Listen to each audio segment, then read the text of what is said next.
भारत की संसद में आपने ऐसे बौने चुने थे जिसमें आपके लोग भी शामिल थे। आज से 14 से पहले ये मत कहिए बड़े महान थे। संसद का सत्र समाप्त होता है, पार्लियामेंट की परंपराओं के अनुसार वंदे मातरम गाया जाता है। वो तिरछी टोपी लगाने वाला संभल का एमपी मक्कार शफीकुर रहमान बर्क जैसे ही वंदे मातरम शुरू होता है उठ के संसद के बीच में से जाता है, ये दिखाने के लिए कि मैं कोई नहीं बोलता था, बात बड़ी बड़ी करते थे सब।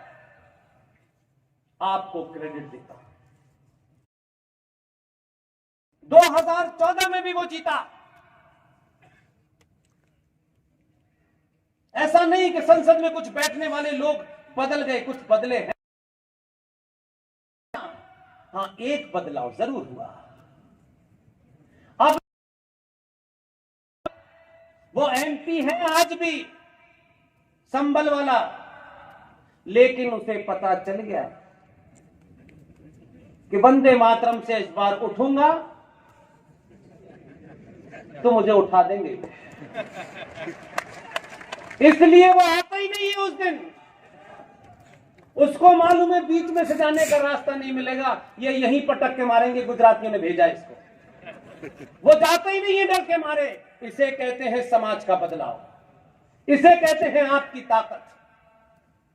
हर आदमी को डंडा मारने की जरूरत नहीं होती, ताकत का सनातनी सामूहिक प्रदर्शन करिए। इस देश के गद्दार, इस देश को तोड़ने वाली ताकतें आपकी चौखट पे नाक रगड़ेंगी, मेरा दावा है।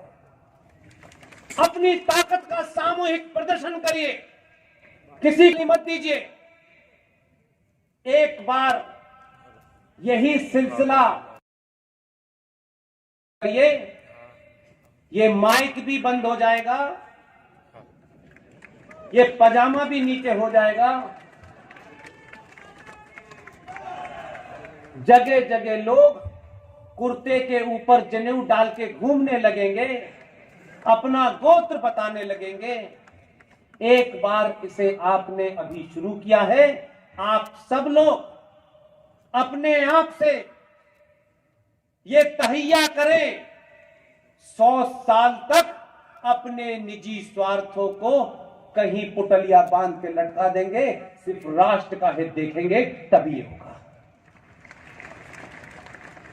इससे सरदार पटेल को पता नहीं था कि जिनको बिठाया है ये क्या क्या करने वाले हैं। हर दिन एक नया शगुफा देता है वो भी छोड़ता नहीं है, पूरी ट्रेनिंग का फायदा उठा रहा है। एक प्रधानमंत्री थे जो झूठ फरेब से बने थे, 1946 में बने थे। उन साहब को वो इत्तेफाक से 14 नवंबर को पैदा हुए। अरे कोई ना कोई तो डेट होगी पैदा होने की, आप पैदा हो गए कोई पूरी बात नहीं। लेकिन ये मुझे समझ में नहीं आया कि भारत की सरकारों ने 14 नवंबर को बाल दिवस क्यों घोषित किया। ऐसा बालक कभी न पैदा हो भाई। आखिर इस बालक ने ऐसा क्या काम किया था? माउंट एवरेस्ट पे चढ़ गया था, कोई पाताल में चला गया था, क्या किया था? उसके नाम से बाल दिवस बना करके भारत के बच्चों के साथ जो अत्याचार किया है उसकी सामूहिक माफी मांगनी चाहिए। और हमसे कहा गया बाल दिवस है आज। अब बच्चा पूछता है कि इस बालक ने क्या किया था ये बता। किसी ने कहा कि ये बच्चों से बड़ा प्यार करते थे। मैंने कहा अब 2022 के भारत में सच बोलो, ये बच्चों से नहीं बच्चों की अम्मी से प्यार किया। इन्हें बच्चों में कोई इंटरेस्ट नहीं, इन्हें अम्मी जान में इंटरेस्ट। इसलिए उसने आपके अंदर के उस सच्चाई को जगाने के लिए, मैंने कहता हूं कुछ घटनाएं होती हैं जिसके कारण राष्ट्र की सोच बदल जाती है। सत्ता चलाना, फौज, पुलिस, न्यायपालिका ये अनादिकाल तक, जब तक दुनिया है तब तक रहेंगे। ये देश चला सकते हैं, राष्ट्र नहीं चला सकते। एक छोटी सी घटना ने इस मुहिम को, जिसको हम सब लोगों ने चलाया, हमने ये नहीं कहा कि हमारे बच्चे के नाम पे बाल दिवस रख दो, हमने नहीं कहा। हमने कहा कि इतिहास की भूलों से सीखिए। अगर आप नरेटिव बदलना चाहते हैं, बहादुरी की बात बताना चाहते हैं, तो आपके समाज में, आपके इतिहास में ऐसे योद्धा पैदा नहीं हुए। हमने उनको जाना नहीं, इसलिए बच्चे आपके कायर बन रहे हैं और हर बच्चा चाचा नेहरू बनना चाहता है। गलत आदत बचपन से ही डाल दिया। बड़े होकर वो चाचा नेहरू बन गया तो मुश्किल होगा। इसलिए बदलाव हुआ। हम कह रहे थे, लगातार कह रहे थे, सत्ता में जो कुछ करना है करिए, लेकिन राष्ट्र की सोच बदलने के लिए आपको अपने आइकॉन बदलने होंगे। इसलिए एक छोटी सी मांग रखी और हमने अपना कोई स्वार्थ नहीं देखा।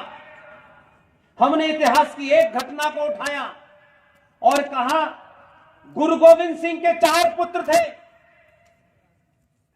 मुगलों ने 2 पुत्रों को धोखे से चमकौर के युद्ध में मार दिया था और 2 पुत्र उनके 6 साल का जोरावर सिंह और 12 साल का या 9 साल का फतेह सिंह। वजीर खान ने कहा कि इन बच्चों को इस्लाम कबूल कराओ, और उस राजा के हुक्म के बाद वो वजीर आया, साहबजादा जोरावर सिंह और साहबजादा फतेह सिंह के सामने शर्त रखी, इस्लाम कबूल कर लो। 6 साल के और 9 साल के दोनों बच्चों ने उसकी आंख में आंख डाल के कहा, वाहे गुरु के अलावा किसी को नहीं मानूंगा। दोनों बच्चों को दीवार में जिंदा चिनवा दिया गया। दोनों बच्चे रोए नहीं, दोनों बच्चों की मृत्यु हो गई। यह कहानी उन बच्चों की दादी गुर्जरी देवी को जब बताई गई कि जोरावर सिंह और फतेह सिंह को दीवार में चिनवा दिया गया, तो बेचारी सदमे से उनकी मौत हो गई। हमने कहा कि अगर आज की बहुत सारी प्रॉब्लम का हल आज के बच्चों को बताना है, तो बताओ कि ये जो आज कन्वर्जन की बीमारी है, तलवार के जोर पर जो कन्वर्जन हो रहा है, जगह जगह हो रहा है, अगर आज के बच्चों को गुरु गोविंद सिंह के दोनों बच्चों का इतिहास बताया जाता, तो कोई ये नहीं कहता कि आज कन्वर्जन हो रहा है। ये 1400 साल से यही चल रहा है। इसलिए बाल दिवस मनाना है तो 14 नवंबर को भारत के पहले प्रधानमंत्री की जन्मतिथि का गुणगान करें, बच्चों पे अत्याचार न करें, और 26 दिसंबर को जिस दिन दोनों बच्चों को दीवार में चिनवा दिया गया था, उनकी मृत्यु हुई थी, उस दिन को बाल वीर दिवस घोषित करें। आपके आदमी ने बिना देर किए इसकी घोषणा कर दी। अब से बच्चे 26 दिसंबर को बाल वीर दिवस मनाएंगे और हर बच्चा पूछेगा कि 26 दिसंबर को कौन बहादुर पैदा हुआ था। तो अब चाचा नेहरू की कहानी नहीं सुनानी है, अब उन बाल बच्चों की कहानी सुनानी है कि उतने अत्याचारी, उतने कातिल, उतने बर्बर लोगों को भी हमारे उन 2 बच्चों ने सामना किया। मर जाने को उन्होंने चूमा, लेकिन अपनी आस्था को बदला नहीं। ये बहादुरी की कहानी है। आप संविधान की बात करते हैं, पढ़ तो लीजिए। इसलिए मैं बार बार गुजरात आकर के आपसे मांग करता हूं। मुझे मालूम है बिहार में जाकर के ये मांग नहीं होगी मेरी पूरी, वहां तो कोटे का मामला है। इसलिए आपसे मांग करता हूं, मैं आपकी मदद चाहता हूं मैं कि आप इसमें मेरी मदद कीजिए। आप मदद नहीं करेंगे तो काम नहीं बनेगा। इसलिए आपसे ताकत चाहता हूं मैं कि आप उन मांगों को साथ दीजिए।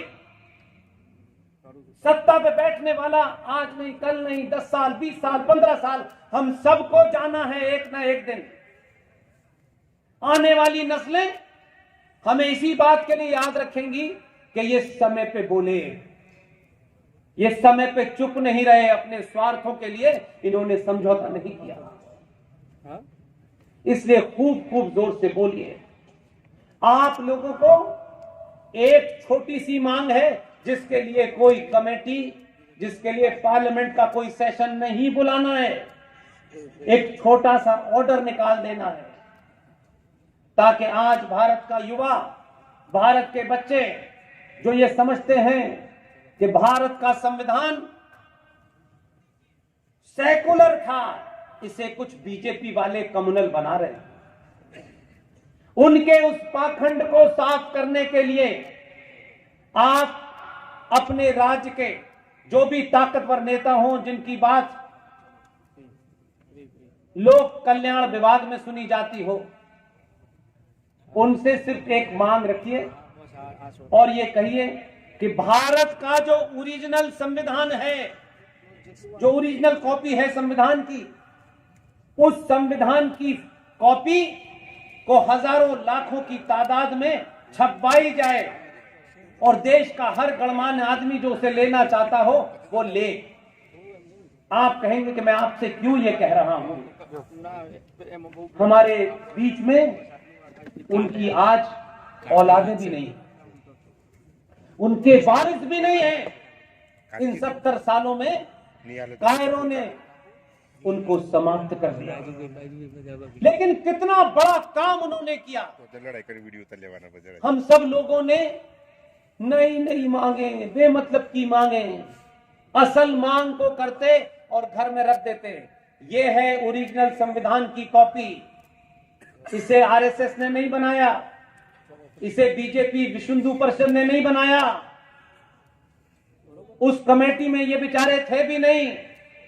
अगर सच रख देते तो आज भारत को पता चलता कि आपकी जो संविधान की कॉपी है, जो ओरिजिनल है, जिन दो लोगों ने इसकी मंत्रणा की, डिस्कशन किया और उन्होंने आने वाले भविष्य की संतानों के लिए अपना काम करके चले गए, लोग उसका नाम नहीं जानते, लेकिन आपने एक ऐसे आदमी को भेजा है जो रोज उनका नाम लेता है। आपको गर्व करने की चीज बताता हूं, भारत का जो ओरिजिनल संविधान है, जिसपे सबके सिग्नेचर हैं, आपको इतना ही पता है, उस संविधान का पेज नंबर 1, उसकी पहली लाइन क्या है? उसकी पहली लाइन है इंडिया दैट इज भारत।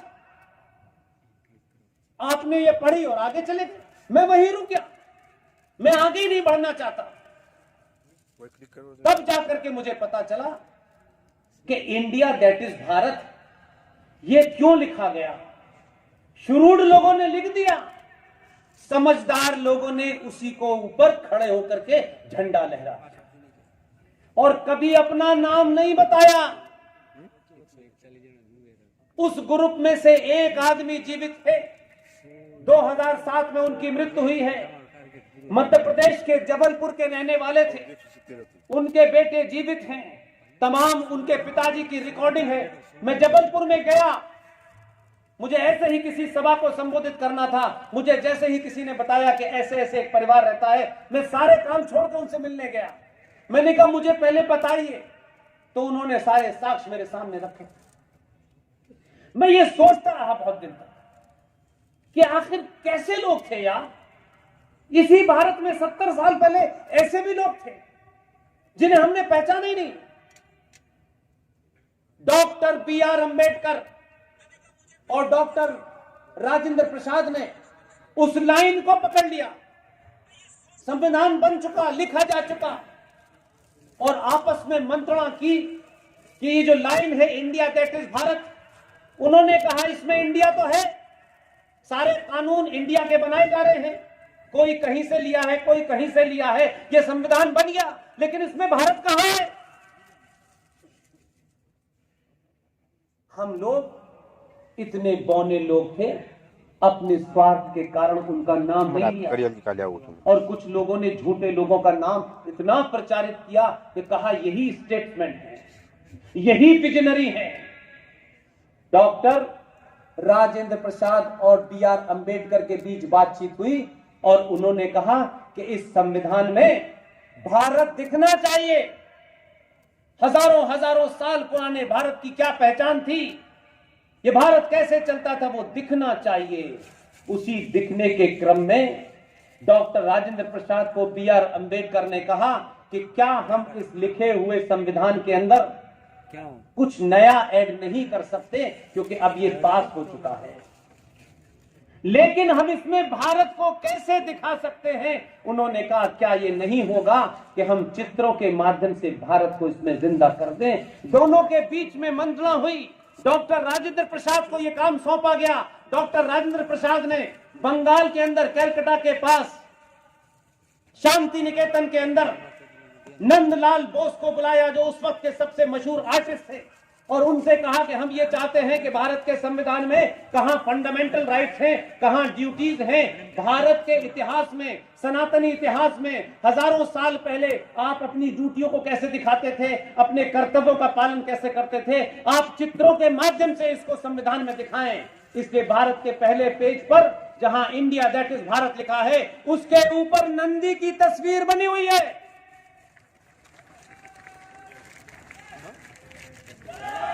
उसी संविधान के पेज नंबर 5 पर गुरुकुल बना हुआ है। उसी संविधान में माता सीता, भगवान राम और लक्ष्मण श्रीलंका से लौट के आ रहे हैं, वो चित्र बना हुआ है। उसी में भगवान कृष्ण है, उसी में सुभाष चंद्र बोस है, उसी में महाराजा छत्रपति शिवाजी हैं, उसी में हमारा नालंदा है, उसी में विक्रमादित्य हैं। इन चित्रों के माध्यम से हमारे हजारों साल की संस्कृति का चेहरा है। कुछ लोगों को उन चित्रों से परेशानी हुई, जो आधिकारिक रूप से भारत की फाइनल कॉपी के अंदर वो चित्र सारे मौजूद हैं, उन चित्रों को हटा दिया गया जब कॉपी छप के आई, लेकिन ओरिजिनल संविधान में वो मौजूद हैं। वो कॉपी मेरे पास है। आपसे मैं एक मांग करता हूं, अब की जब वो आए, मुझे लगता है जल्दी आने वाले हैं, क्योंकि यूपी की जिम्मेदारी पूरी करके मैंने सुना था दूसरे दिन अहमदाबाद आ गए थे। वो तो काम खत्म होने के बाद छुट्टी लेते ही नहीं। उसने कहा यहां बिठा दिया है गेरुए वाले को, अब यहां भी ढूंढ रहा है बेचारा। आप जब आए तो उनसे एक डेलीगेशन मिले और उनसे कहिए हमको कोई निजी मांग नहीं करनी, भारत के ओरिजिनल संविधान की रेप्लिका कॉपी करोड़ों में छपवाए सरकार और देश को बांट दे। आपका पुरुषार्थ उस संविधान को देख करके इतना जागेगा कि जिन लोगों ने, काले कोट वालों ने 150 साल तक भगवान राम के ऊपर सवाल उठाने वाली याचिकाओं को एक्सेप्ट किया और सवाल खड़े किए कि भगवान राम है भी कि नहीं है।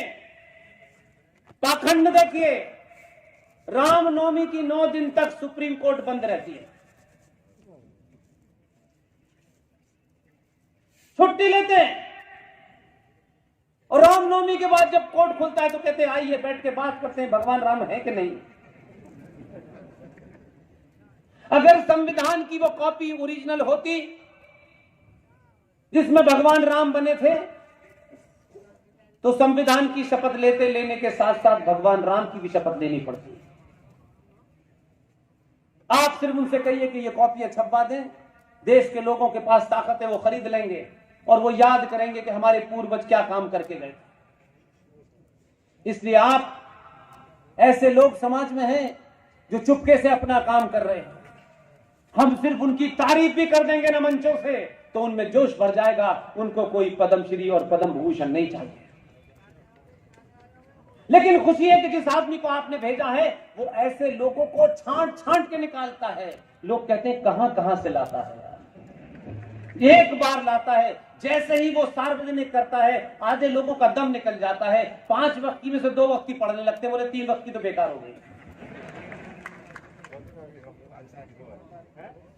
2011 में एक शख्स ने, मेरे बड़े हैं, मैं उनको नहीं जानता था, जिस दिन मुझे पता चला मैं टैक्सी करके उनके घर गया। उनका कहा बताइए। मैंने कहा मैं आपके पैर छूने आया हूं, मुझे कुछ नहीं पता, मुझे जो आपके बारे में पता चला है उतना ही मेरे लिए आप सम्मानित। वो बेचारे बड़ी देर तक भौचक्के हो गए, उनको लगता था कि भारत में कोई ऐसे पागल भी लोग होते हैं, नहीं तो लोग काम कराने जाते हैं। 5 मिनट तक उनके पास रहे और फिर मैंने हर मंच से उनका नाम लिया, इसलिए कि आप जब तारीफ करते हैं तो लोगों में खून बढ़ जाता है, हौसला बढ़ जाता है। सब लोग पुरस्कार से बड़े नहीं होते, समाज में लोग उनका नाम जानते हैं, इसी से बड़े हो जाते हैं। बहुत बारीकी से इस समाज में लोग हैं काम करने वाले। खुशी है कि सत्ता के शीर्ष पर एक आदमी ऐसा बैठा है जो इन बारीकियों को बड़ी बारीकी से देखता है। उत्तर प्रदेश में भगवान कृष्ण के वंशजों की सरकार थी, लेकिन इलाहाबाद हाई कोर्ट के जज जस्टिस शंभुनाथ श्रीवास्तव साहब ने, जिन्हें कोई नहीं जानता, वो भी एक जज थे, अपना काम कितनी बारीकी से किया, कभी शोर नहीं मचाया। भगवान राम कृष्ण के मंदिर के छोटे से झगड़े में एक सुनवाई हुई और सुनवाई करते करते जस्टिस शंभुनाथ श्रीवास्तव का जो एजेंडा था वो यहां था। सुनवाई की, सुनवाई करते करते उस मंदिर का झगड़ा, जो कृष्ण भगवान का मंदिर था, छोटा सा मंदिर था, 2 बंगाली भाइयों में झगड़ा था, उनको अपना एजेंडा लाना था। उन्होंने कहा ये तो मेरी मुराद पूरी हो गई कि ये मेरे ही कोर्ट में आया है। सुनाया, सुनते सुनते सुनते सुनते मंदिर के फैसला दिया और उस फैसले में जो लिखा वही मील का पत्थर साबित हो गया। फैसला तो किया उन्होंने मंदिर का, लेकिन मंदिर से कृष्ण पैदा हुए, कृष्ण भगवान से फिर गीता आई, फिर गीता के प्रवचन आए और अपने हाई कोर्ट के चीफ जस्टिस साहब ने, जस्टिस ने, शंभुनाथ श्रीवास्तव ने अपने फैसले में आखिर में जाके ये लिखा, गीता भारत का राष्ट्रीय ग्रंथ है। वो लोग गोल टोपी वालों की गोपी टोपी घूमने लगी, वो भागे भागे गए सुप्रीम कोर्ट। ये बात चर्चा नहीं हुई, इसलिए मैं आपके सामने ये चर्चा इसलिए करना चाहता हूं कि मेरी आवाज ऐसे लोगों तक जाए तो उनको पता हो कि कोई आदमी जिंदा है जो जिंदाओं के बीच में अपनी बात रख रहा है। वो गए सुप्रीम कोर्ट और सुप्रीम कोर्ट में कहा कि साहब हम इसको चैलेंज करने आए हैं। सुप्रीम कोर्ट में एक आदमी बैठा था, उसने कहा कि जितने तथ्य आपने हाई कोर्ट के जज जस्टिस शंभुनाथ श्रीवास्तव के सामने रखे थे, उससे कोई नया तथ्य हो तो हमें बताइए। तो कभी पजामा ऊपर करे, कभी कुर्ता नीचे करे, कभी टोपी घुमाए। उन्होंने कहा हमारे पास कोई तथ्य नहीं, उन्होंने कहा चाहिए। लेकिन क्योंकि वहां भगवान कृष्ण के वंशजों की सरकार थी जो गीता के उपदेश की बात करते हैं, उनकी समझ में नहीं आया, उन्होंने वो लागू नहीं किया। लेकिन मध्य प्रदेश की सरकार में, मध्य प्रदेश जबलपुर हाई कोर्ट में जो बेंच है, वहां के हाई कोर्ट की जबलपुर बेंच, वहां पे जस्टिस संजय यादव और जस्टिस अजीत सिंह ने फौरन उस फैसले को अपने यहां लिया और उसकी सुनवाई की। कुछ लोग वहां भी भागे भागे गए और वहां जाने के बाद उन्होंने कहा कि गीता भारत का राष्ट्रीय ग्रंथ है और ये कह के छोड़ा। लेकिन इत्तेफाक से वहां पर भगवान कृष्ण के मानने वाले यदुवंशियों की सरकार नहीं थी। उस चीफ मिनिस्टर ने रातों रात उस फैसले को लिया और कहा कि अब से गीता का सार हाई स्कूल में पढ़ाया जाए। पता नहीं चला, हो गया था।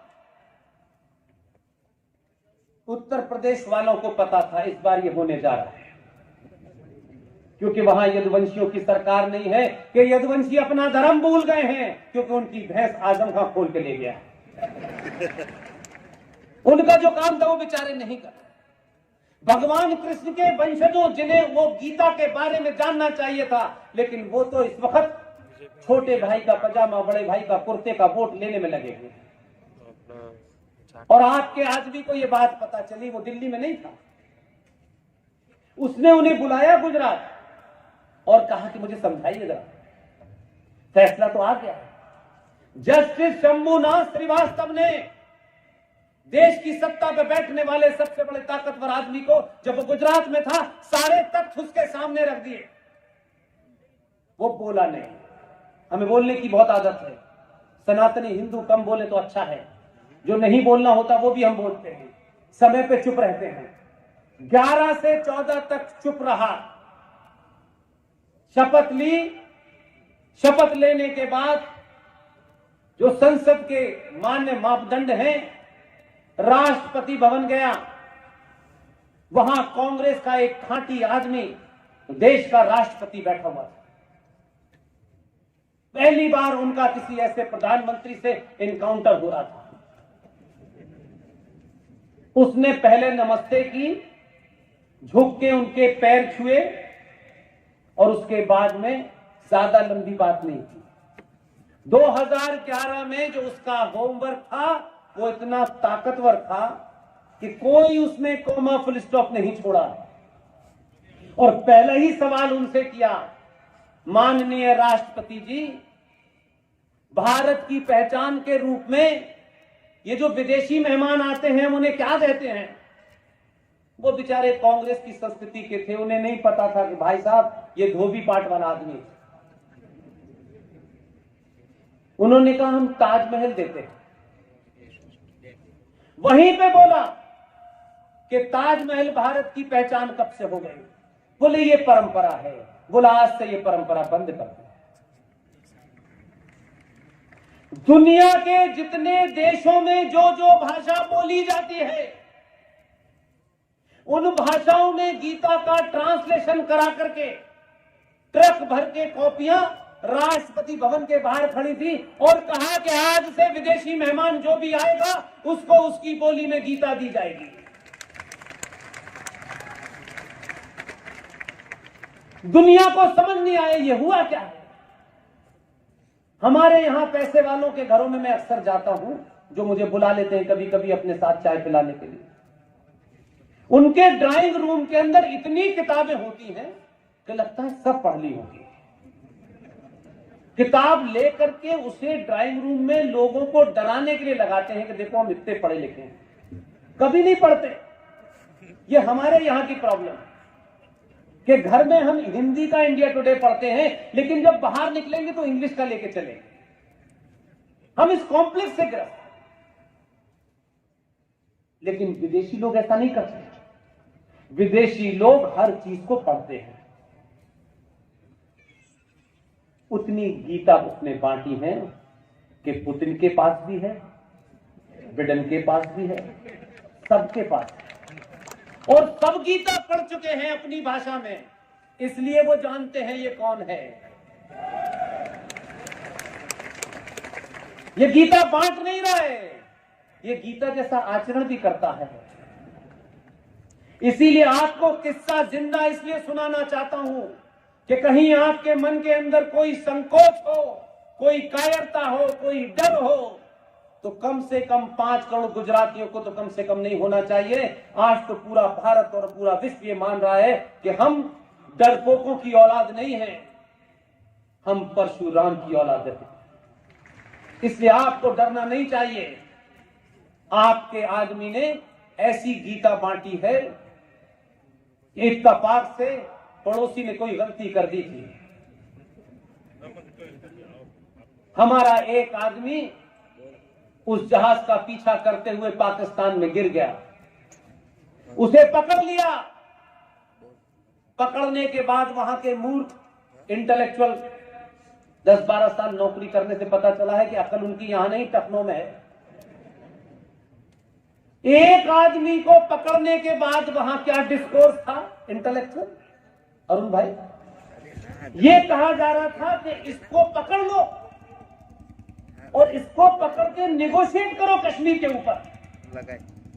उस अभिनंदन बेचारे फौजी को पकड़ लिया और कहा कि इसे जब ही छोड़ेंगे जब कश्मीर छोड़ो। उनको पता नहीं था कि दिल्ली में कौन बैठा है। वो समझ रहे थे कि चाचा नेहरू बैठे हैं। चाचा नेहरू गए, उनके बेरोजगार जो बच्चे हैं वो भी बेरोजगार घूम रहे हैं। इतना ही किया उसने कि अब ये बात मैं इसलिए कह रहा हूं कि आप जाकर के अपने घरों में इस घटना को यूट्यूब पे पाकिस्तान की नेशनल असेंबली, उस असेंबली में लोग क्या कह रहे थे वो सुने अपने कानों से। मेरी बात हो सकता है आपको लगे कि मैं उसकी ज्यादा तारीफ कर रहा हूं, मैं तो उसकी तारीफ करने लायक भी नहीं। रात के 9 बजे पाकिस्तान का विदेश मंत्री विपक्षी पार्टियों से कह रहा था कि अल्लाह के वास्ते, खुदा के वास्ते मान जाओ, इसको 9 बजे से पहले छोड़ दो, उसके बाद की गारंटी नहीं है। लोगों के पसीने छूट रहे थे और वो ये कैसे बताते कि हमें इसे क्यों छोड़ना पड़ रहा है, क्योंकि अंकल सैम ने वॉशिंगटन से फोन कर दिया है, इसे 9 बजे तक सुरक्षित छोड़ देना, नहीं तुम रहोगे सुरक्षित, ये मुझे गारंटी नहीं है। दोनों छोड़ने आए, फिर मंत्रणा हुई कि ये जिहाद जो है टोपी वालों में ज्यादा होता है, महिलाओं में कम होता है। उन्होंने कहा पागल कहीं जाकर के ये बॉर्डर पे मार देंगे, हमारा सत्यानाश हो जाएगा। फिर मीटिंग बुलाई और एक भोली भाली महिला को जो पाकिस्तान के विदेश मंत्रालय में सेक्रेटरी थी, उससे कहा बहन तुम इसे छोड़ के आओ बॉर्डर तक, तभी गारंटी है, नहीं पता नहीं ये पागल क्या कर दे। जैसे ही वो इधर आया तब रात को पता चला। देश को नहीं बताई जाती ऐसी बातें, उसके बताने के लिए सरकार का इंतजार नहीं करना चाहिए कि सरकार की एक आधिकारिक पोजीशन होती है। अंकल सैम से लेके देश भर के लोगों ने जिन ने पाकिस्तान को फोन किया उन्होंने करना, ये गलती 2014 से पहले हो सकती थी, अब नहीं करना। इस आदमी ने कुछ नहीं किया, अंकल सैम को फोन किया अभिनंदन वापस आ जाए तो बेहतर है, मैंने अग्नि मिसाइल को लगा दिया, इतना ही बताया। ये तो माचिस भी जलाता है तो भी कहता मैंने अग्नि मिसाइल लगा दी। एक बार कहने से ही लगा, लोगों को लगा दी होगी, इतना ही कहा अभिनंदन आ गया। इसलिए देश को आप ये समझें कि सब कुछ वही है, लेकिन यूक्रेन का युद्ध हो रहा है, लेकिन यही एक खिलाड़ी है। पूरी दुनिया रशा पे बैन लगा रही है, ये रशा से तेल खरीद रहा है, इधर तेल खरीद रहा है, और उधर जो अंकल सैम उनसे कह रहा है हम आपके साथ क्वाड में आपके साथ सीना लड़ा करके खड़े हैं। उनकी समझ में नहीं आ रहा ये कर क्या रहा है, तो दुनिया को लग नहीं रहा कि ये हो क्या रहा है, यूक्रेन का युद्ध है, ये कहां से आएगी चीज। आपने सिर्फ प्रधानमंत्री नहीं चुना है, इसलिए अपने निजी स्वार्थों से ऊपर उठ जाइए। आप उठ चुके हैं, लेकिन मुझे मालूम है कि यह आवाज यहां से आसाम तक जाएगी, इसको लोग जब अपलोड करेंगे। इसलिए ऐसे किसी भी रिटॉरिक्स में, भावनात्मक भाषणों में तत्कालिक स्वार्थ के लिए गुजरात की सत्ता पर उन्हें मत बिठा दीजिएगा। जो आए थे देश बदलने और अपनी पैंट और कमीज बदल ली उन्होंने, ध्यान रखिएगा, ये क्षणिक गलती आने वाली सदियां आपको माफ नहीं करेंगी। लोग कहेंगे इतने अमीर थे गुजरात के लोग, फिर इस फकीर को क्यों चुनाएंगे, ये कहां से आया है कबाड़ी, ये किन ताकतों के हाथ में खेल रहा है, कौन लोग हैं ये कि ये बॉर्डर स्टेट के अंदर ही जाके चुनाव लड़ता है, किन लोगों से इसके तार मिले हुए हैं। इसलिए कोई भावेश में आकर के, किसी गुस्से में आकर के, अपने आदमी की किसी बात से नाराजगी हो, उनके द्वारा बैठाए गए यहां बहुत सारे लोगों से नाराजगी हो सकती है, उनके खिलाफ गुस्सा होना चाहिए, बड़े लक्ष्य के खिलाफ गुस्सा नहीं होना चाहिए। मैंने पहले ही कहा 300 से ज्यादा सभाओं में मैं किसी पार्टी का समर्थन नहीं करता हूं, मैं किसी संगठन का समर्थन नहीं करता हूं। लेकिन अगर इन मूर्खों के बीच में से ही इस हालात में कौन सुरक्षित रख सकता है, अगर उसमें आधा इंच भी वो बड़ा है, मैं उसी के साथ खड़ा हूं। मैं सार्वजनिक मंचों से कहता हूं, मेरी टीम में जितने भी लोग हैं सब मुझसे बड़े हैं। जिस दिन भी किसी पार्टी के ऑफिस के बाहर टिकट मांगने के लिए आपके आए, उस दिन मैं मंच पे नजर नहीं आऊंगा। कोई चीज नहीं चाहिए मुझे, ना आरएसएन को चाहिए, ना जीडी को चाहिए, ना सुशील पंडित को चाहिए। इसलिए हमारी बात से कौन नाराज होता है, कौन खुश होता है, मुझे महत्व नहीं है। इसलिए काका जी जैसे लोग जब यहां आते हैं तो मैं उनकी सार्वजनिक मंचों से तारीफ करता हूं कि उन्होंने हिम्मत दिखाई कि वो मेरे साथ खड़े। बहुत सारे लोगों को परेशानी है, उनका स्वार्थ कुछ हो सकता है, मेरे स्वार्थ में राष्ट्र है और कुछ नहीं है। मुझे अपने साथ ले जाने के लिए कोई ख्वाहिश नहीं। इसलिए आप जब दिवाली होली पे लोगों से मिले तो गीता दें, गीता के बारे में बताएं कि गीता भारत का राष्ट्रीय ग्रंथ घोषित हो चुका है, ताकि दुनिया के लोगों को पता चले कि अब आप चंदा मामा लोटपोट नहीं पढ़ते, आप गीता पढ़ते हैं। और ये गीता पढ़ने का ही शौक है कि बाबा विश्वनाथ के मंदिर में आपके आदमी ने कुछ नहीं किया, कोई आंदोलन नहीं किया, कहा कि मैं इसका जो असली रूप था वही रखूंगा। उस कचरे को वहां ऐसा कर दिया है कि कचरे के चाहने वाले भी वहां नहीं पहुंच सकते, और वो भव्य रूप दिया है। उसमें कुछ कमियां हो सकती है, उसमें कोई ऊंच नीच छोटी मोटी हो सकती है, लेकिन सारा काम यही करेगा ऐसा नहीं है। आने वाली पीढ़ियों के लिए रास्ता साफ कर दिया है कि मैंने इसका विस्तारित रूप दे दिया है, दुनिया काशी को जानेगी। जब समय आएगा तो इस कचरे को भी उठा के बाहर फेंक देना, इतना ही करा है उसने। लोग कहते हैं मंदिर बनाने से क्या बेरोजगारी दूर हो जाएगी? अमेरिका को तो 250 साल हो गए, अमेरिका तो बहुत एडवांस है, 33 से 34 करोड़ की उनकी आबादी है, तब भी वहां बेरोजगारी है, तब भी सबसे ज्यादा रेप वहां होते हैं, लूटपाट वहां होती है, आपने पहले भी देखा होगा। इसलिए हम तो 135 करोड़ के देश हैं। दुर्भाग्य है हमारा कि हम सब लोग अपने स्वार्थों में अपना मकान, अपनी बेटी, अपना घर, मैं करने से यह हाल हो गया कि भारत की सुप्रीम कोर्ट का यह कहना है, ये मेरा कहना नहीं है, ये किसी पार्टी का कहना नहीं है, कि भारत में 5.5 करोड़ बांग्लादेशी मुसलमान और म्यांमार के मुसलमान, कुल मिलाकर के दोनों की गिनती 5.5 करोड़ है। जिस देश के अंदर 5.5 करोड़ लोग इलीगल रहते हों, उस देश की क्या दशा होगी? उसके बावजूद भी कौन ज्ञान दे रहा है? Great Britain. ग्रेट ब्रिटेन की टोटल पॉपुलेशन 6 करोड़ 25 लाख है, देश नहीं समझ रहा है। हमारे यहां इतने तो घुसपैठिए हैं यार, हम उनको भी पाल रहे हैं। हमारे यहां नस्ल हिंसा नहीं हुई, हम तब भी जिंदा हैं।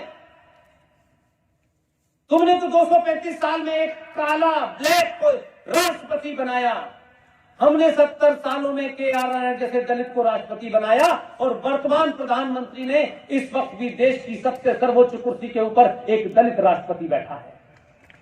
हमसे मुकाबला मत करो, हमें 70 साल हुए हैं, तुम्हें 250-250 साल हो गए हैं।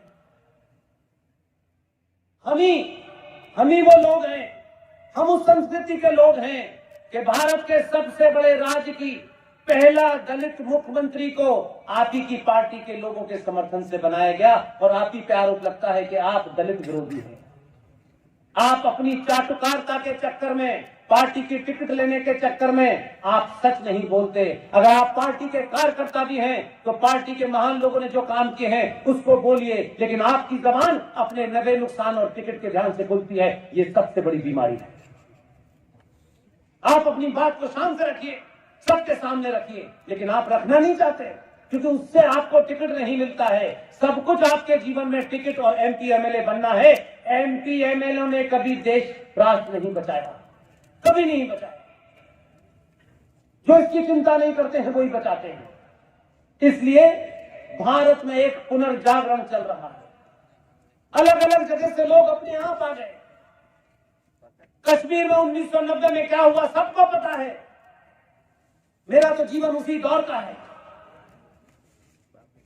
एक आदमी, कोई बड़ा डायरेक्टर नहीं था, कोई नामी ग्रामी आदमी नहीं था, कोई बहुत फिल्में उसने नहीं बनाई थी, लेकिन ये आपका दबाव है। ये 95 करोड़ सनातनियों के अंदर से उठने वाली आवाज है जो जाने अनजाने उन लोगों के कानों में पहुंच रही है जो अपना रोल प्ले कर रहे हैं। और उस आदमी ने बहुत कम पैसों में, मैं जानता हूं कि इन संकटों में विवेक अग्निहोत्री ने ये फिल्म बनाई। तो बड़े बड़े लोग उनके पास नहीं आए कि हम फ्री में काम कर देंगे, लेकिन कुछ लोग पैदा हो गए और उन्होंने कहा विवेक अग्निहोत्री तुम जो फिल्म बना रहे हो हम एक पैसा नहीं लेंगे तुमसे, क्योंकि तुम्हारे पास देने के लिए नहीं है, लेकिन तुम्हारा एजेंडा पड़ा है इन सनातनियों के साथ। भगवान आचार्य ऋषि कश्यप के वंशजों, भगवान हिंदू सनातनी संस्कृति का जो सबसे बड़ा केंद्र था, जहां पंचतंत्र लिखा गया, वहां की धरती के ऊपर इस्लामिक जिहादियों ने उस सभ्यता को नष्ट करने के लिए मारतंड के मंदिर को तोड़ दिया गया। आपकी फिल्मों में मारतंड के मंदिर के सामने एक आंधी फिल्म का गीत गाया जाता है। आप जिंदा नहीं थे इसलिए आपने उस गीत की लाइनें नहीं सुनी, इसलिए आपको अंदर वो बोध नहीं हुआ कि इस मारतंड के मंदिर जो सूर्य का मंदिर है, जो मेरी आस्थाओं का केंद्र है, उस मंदिर के सामने एक फिल्म आंधी की शूटिंग हुई और उसमें एक हीरो अपनी हीरोइन के साथ में गाना गाता है और गाना गाते गाते कहता है, वो इंदिरा गांधी के ऊपर फिल्म बनी थी, फिल्म का नाम आंधी है। और उस फिल्म में कहता है कि ये जो इस जगह आयतें लिखी हुई हैं, ये अरबी में आयतें लिखी हैं। नरेटिव ऐसे बनता है, आने वाली जनरेशन को नहीं पता मारतंड का मंदिर हमारी पहचान था, कैसे उसके अंदर गानों में ये बताया गया, इस पे आयतें लिखी हुई हैं। उस मारतंड के मंदिर को आज बहुत सारे लोग शैतान की गुफा कहते हैं।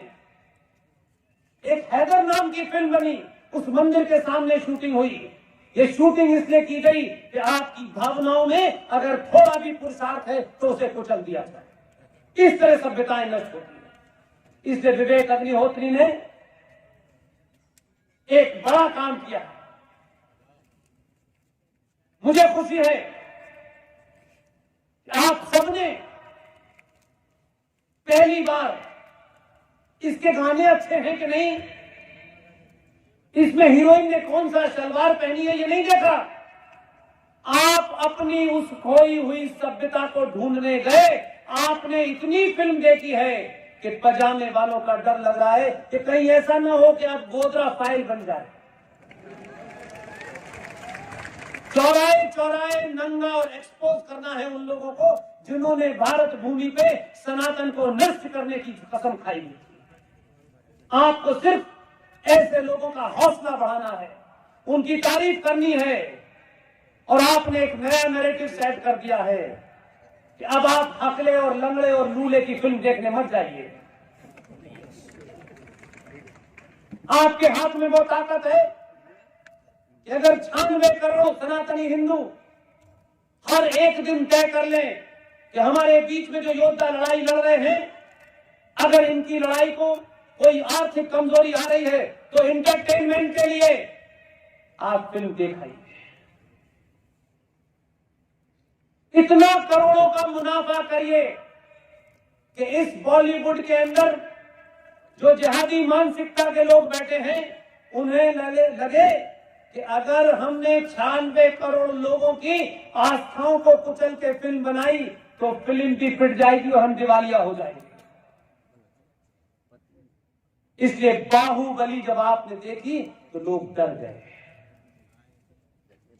बाहुबली आपकी पहचान, आपको किसी को गाली नहीं देनी है, सिर्फ फिल्म ही तो देखनी थी एक बार आपको। आप तो 400 रुपए में हकले की फिल्म देखने जाते हैं। वो ना अपनी बात कभी ठीक से कह पाया, पता नहीं दीदी से भी कैसे बात करता है। और आपको बोध कराने के लिए कहता हूं, ये जिनको लगता है कि हम अपने बेटी का नाम कुछ भी रख दें, अपने बेटे का नाम कुछ भी रख दें, तो नाम में क्या है? नाम में बड़ी ताकत है।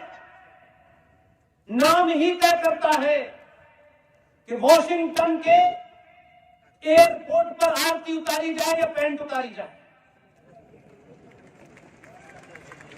ये नाम तय करता है, ये ध्यान रखिएगा।